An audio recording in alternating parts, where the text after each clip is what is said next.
Now in this episode, if you've never been here before, I've done this before, it's an economy run. I didn't actually call it an economy run the last time, I just said it was a trip to inner Portugal. But I'm going to set off in the rain with lots and lots of traffic, big pain in the backside. See how this goes. Until it's a diesel. Off we go. The traffic is still crap here. Now I'm not going to measure it using the tried and tested method of filling up at the beginning of the trip, doing your trip, coming back, filling again, and then doing some sums and seeing exactly how much your car consumed, what the average is. Now I'm not going to do that because I'm going to count on the car's onboard computer because it's been very reliable. And I've got this long list of my fuel averages, and I always make a note of what the car said, and it's never very far off.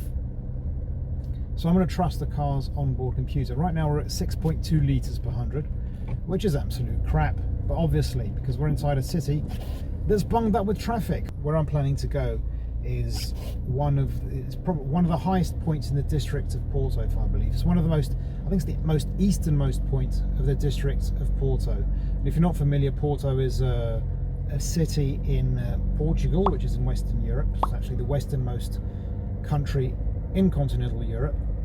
And I'm going to go to visit the easternmost point of the district of Porto, and it's high up in the mountains, so I'm not expecting a good average. Lorry, big lorry. And one of the reasons I wanted to do this is because, well, someone hit my car, hit me up the backside. I'm going to be loaned a courtesy car. I have no idea what it's going to be, and I'm really curious to see what kind of average that car's going to get. Now, if all goes well, I'd like to test that car and see how it stacks up against this car. So yeah, this is called the Freixo Bridge. Now it's spelled F-R-E-I-X-O, but you actually pronounce it Freixo. Freixo. Yeah, it's a bit weird, but that's Portuguese for you. It's a weird language, to be very honest. Obviously the Portuguese will be annoyed with me saying that, but it's true. It is a weird language. Now I'm 42 kilometers into the journey. It's right now 4.6 litres per 100 kilometers, which is a lot better than I was expecting, to be very honest. Just went up to 4.7 because we're going uphill.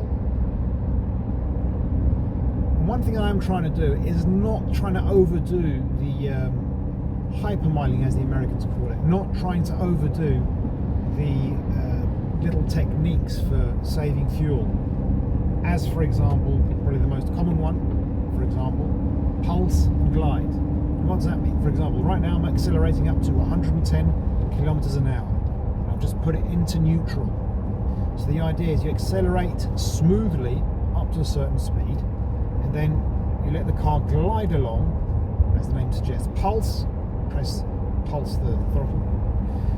The car will accelerate up to the speed, then you take your foot off the accelerator and the car will just glide along. Saves a lot of fuel, but it's not ideal on hilly terrain. First, if you're going uphill, you have to keep accelerating. You can't just put it into neutral, otherwise the car's going to slow right down. You have to accelerate again. Downhill, it may accelerate too much, as I have found out to my surprise. Of course, the other method is, it's not a method, it's a small technique to use every now and then. Take your foot off the throttle and the car will brake with its engine. And most modern cars that have fuel management systems, they'll cut off the supply of fuel to the cylinders. Problem is, it decelerates the car a lot, so there's that to keep in mind. So it's good for going downhill, it's excellent for going downhill. But as I said at the beginning, I'm not going to overdo it. I want to have a sense of what it's like in sort of like real world terms. With that said, I'm not one of those crazy people who's got a lead foot and keeps accelerating everywhere. No, I just don't. That just doesn't really interest me, to be honest. I want to go nice and smoothly so I can enjoy the ride. It's a lovely car. It's comfortable. It's well equipped. It's got a great stereo. Why would I want to go faster so I won't enjoy the car? Anyway, that's my way of seeing things. You may beg to differ, and that's fine. We can disagree. No problem with that, as long as we do it nicely. It's a quick pit stop at a service station on the motorway because I'm hungry and I need drugs. Here are the drugs in question. Caffeine.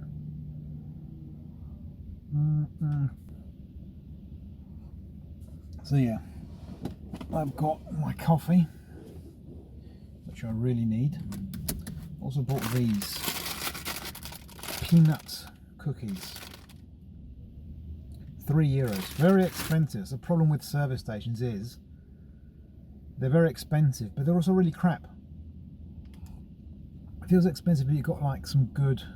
If it was good, that'd be fine, but it's not. It's awful. It's at least the coffee's okay. Right now, 4.6 litres per 100 kilometres, which is pretty good. You might not be able to see it on camera, but we've got mists wafting in front of the car. The scenery looks more alpine than southwestern Europe because it's all pine trees. There must be an amazing view behind all that mist. I do apologise if the footage is all shaky, but the road surface is really broken. It's in really bad shape. Do I turn left here, sat-nav? No, I don't think I do.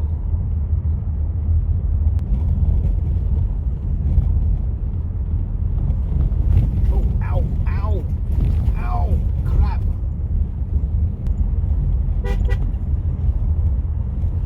By the way, if you live in the UK and other parts of the world, you probably find me honking, beeping before the corners a bit strange. This is actually part of our highway code here in Portugal. You're supposed to beep before a blind corner, and especially on a single track lane like the one I'm doing now. Oh, that's a big hole. This is starting to make me nervous, all this fog. But I've got to keep going because I have nowhere to do a U-turn. Oh God, who had this brilliant idea? That was me.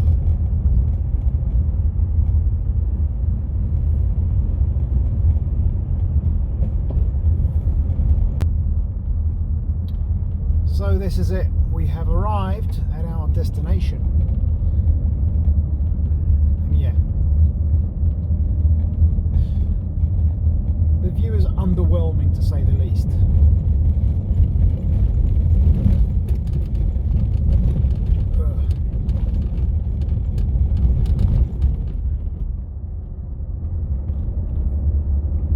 Oh well, at least there's no one else here.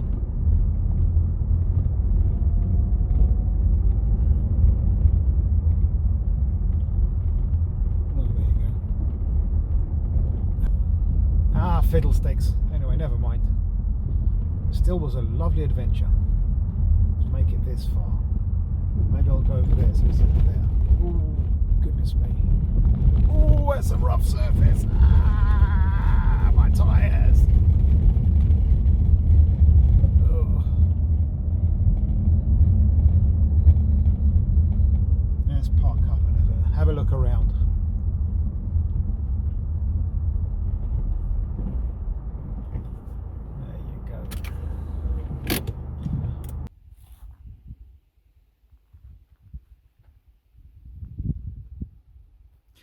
It looks pretty dramatic actually. Got those rocks in the distance and stuff, and it looks like a Highlander is going to jump out from behind those rocks. If you don't know what a Highlander is, well, they're the real Highlanders, people who live in the Highlands of Scotland, and then there are the fictional Highlanders, which are, well, the Highlander. Here we are.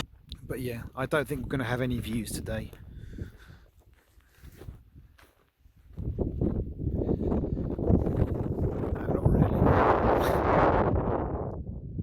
Nice cloud though. A tiny bit brighter since I arrived.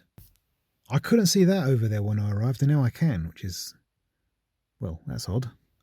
But anyway, back to the matter at hand, the economy run. 5.8 litres per 100 kilometres. That's a bit bad.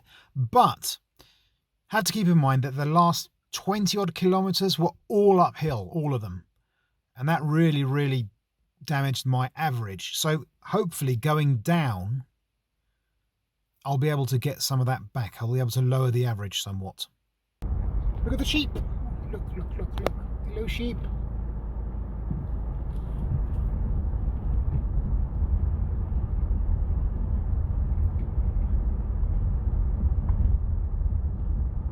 That's so lovely. Oh, there's a ram with some big horns. Lovely. Absolutely lovely.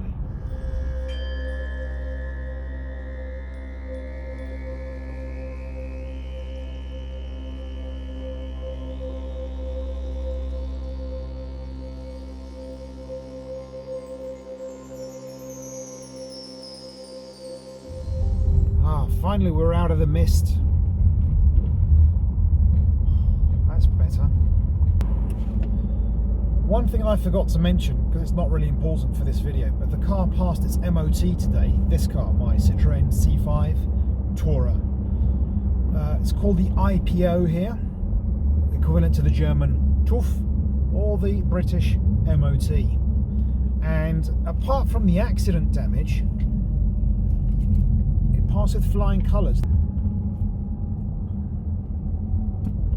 So I've come all the way down from the mountain. I'm nearly coming to the main road, and my average is 5.5 litres per 100, which is not good. So that's a bit disappointing. But anyway, I'm going to stick to it because we still have a long way downwards to go still. So this might improve, who knows. How's that for a glorious sight? Oh, come on, even on video that must look brilliant.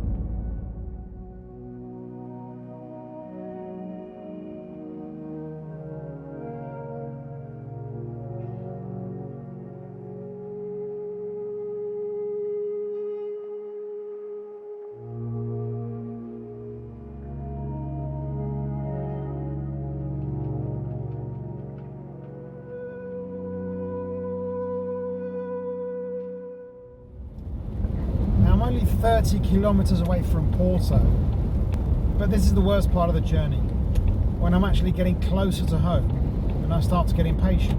And this is something loads of people suffer from, and where many accidents happen, because people are very close to home, they know it's not far to go, so they've just pushed that little bit quicker, they push the car a bit harder, go a bit faster, they'll get home sooner. And it's a fallacy, because then they screw up. Usually they become complacent because they're close to home, they know the area, etc. In my case, I do get impatient. I know it's not far from home. I'm looking at the clock, it's 6 o'clock. Oh, I want to get home, beat the traffic, etc. But I've got to resist that temptation. So I've just got back to Porto and I've hit heavy traffic, very heavy traffic, which sucks, which means my average is going to go out the window. Now I managed to get it down to 5.0 litres here. 5.0 litres is actually very good, but the traffic's going to ruin everything. So I'm going to cheat and call it quits right now. This is the end of the trip. 5.0 litres is the final figure, and I'm happy with it. That's what, 56 mpg? I don't know. Anyway, I hope you found that, even if it's slightly enjoyable, that'd be lovely. And anyway, I bid you farewell. Thanks very much for watching. So an epilogue. Even though I was trying to cheat, it wasn't necessary, because I did get traffic all the way home. It went from 5.0 to 5.1 back down to 5.0. I have to stress I didn't go all out and try to get a very low average, you know, going really slow and doing all that pulse and glide stuff. But I didn't just go normally either. I was careful. But either way, this is a great average. I'm very happy with that. Again, with this very heavy car and lots of stretches uphill along the way, I'm really happy with that. So anyway, I'm going to do an economy run in another car shortly, hopefully, see how that goes. And so join me for that.